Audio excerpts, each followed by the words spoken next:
We're gonna talk about what we've all been talking about. If you're brown, if you're black, if you're red, you're white, anything, we've been talking about this. And that's Trump and his ban on Muslims. Christians from Syria are actually given priority over the Muslims in Syria. What do you think about that? Now, is it a refugee ban or is it Muslim ban? You're right about that, but there is a story of a Christian family who is still delayed in coming to America. So I will say that you're not right 100%. That's like 1 out of the thousands that they've banned.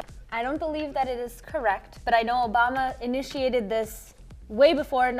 People did have a stink, but it wasn't as, grappling. It wasn't on every single news outlet. And it wasn't as large scale. Like, that's just the truth. His ban never impacted things like airports. There weren't people lined up. There weren't people that don't know where to go. It was never this large scale. So I don't feel that you can compare the two. I've seen this, one kind of viral video going around of this Iranian man. And he's like, I've been here for so long. I'm a carpenter. I'm not, not doing anything wrong. And I've raised children here. How can I not be able to go home? I will say that although it is a Muslim ban, there are a lot of Muslim countries who are still not on the list. So those countries, and are they the ones that are doing business with Trump? Is that? Yeah, they are. Disclaimer: I am not for the immigration ban whatsoever. Very pro-Muslim over here, but legally speaking, I mean, a lot of people agree with it because he has this policy that kind of puts forth the American people.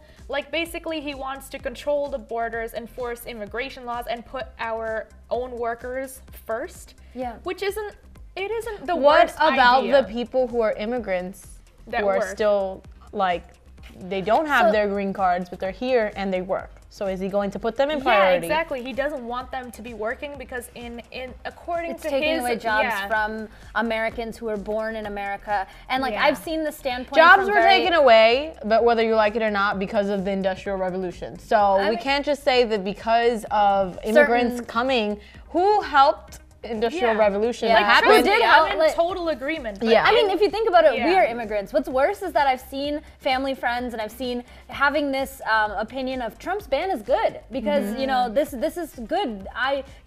We are Americans, and I'm like, hello, you're you came from India. Like, what if he had this ban before you came here? You wouldn't be thinking this at all. Like, I've seen people sitting in their rocking chairs, like, oh, this is great because they're not Muslim, because they have already gone past, they're not affected. Citizens. So when you're not affected, it's very easy to be like, oh yeah, this is exactly. But I mean, you're of Muslim descent. Doesn't this make you feel not safe to walk on the streets? How do you feel? It makes me really, and your parents are immigrants. Sick to my stomach, and my parents think that he's the white devil. But it's true. Who are you to say that these people cannot come in? They're struggling. Fleeing. They're at war. Their people are being killed, bombed by us. We're gonna talk a little bit differently from what's actually in the film industry. We're going to be talking about a protest in India called #WeWillGoOut, okay? So this